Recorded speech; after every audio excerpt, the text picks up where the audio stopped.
This is the VOA Special English Education Report. A 3-year effort in developing countries will seek to put 25 million children in school for the first time.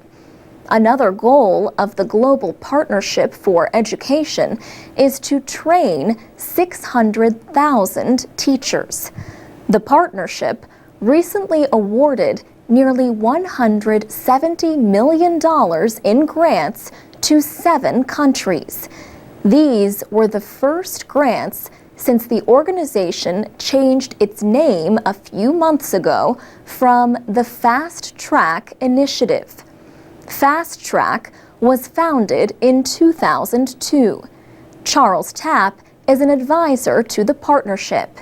He says, "There had been a lot of evolution of the old Fast Track Initiative, which was essentially something of a donors club, I think.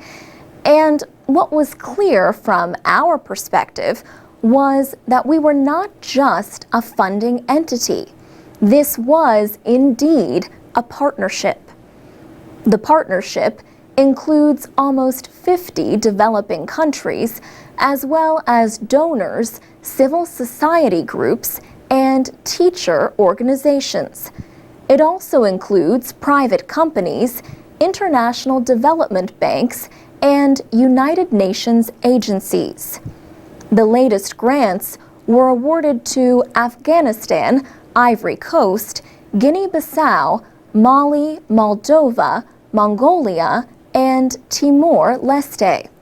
Mr. Tapp says the grant to Afghanistan is worth almost $56 million. He says the Afghan government has made a very strong commitment of allocating as much of its own resources as it can for education. Historically, Afghanistan has had some very, very well-educated people.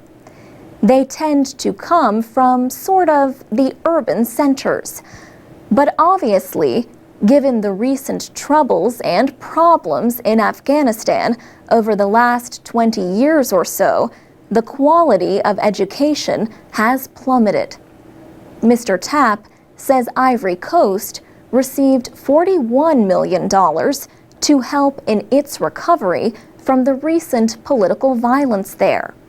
One goal is to get school feeding programs in place. Mr. Tapp says more countries are now looking for help from the partnership. Unfortunately, given the current global financial climate and the fact that there are still 67 million kids out of school around the world, demand for our financing seems to be increasing rather than decreasing. But many donor countries are reducing their spending. So, he says the partnership must show them that their money is being well spent. He says, "It's very clear that in the global partnership partner countries that you're seeing more kids getting to school for longer and for a better education. And as education improves," he says, "so does the health of a country." For VOA Special English, I'm Alex Villarreal.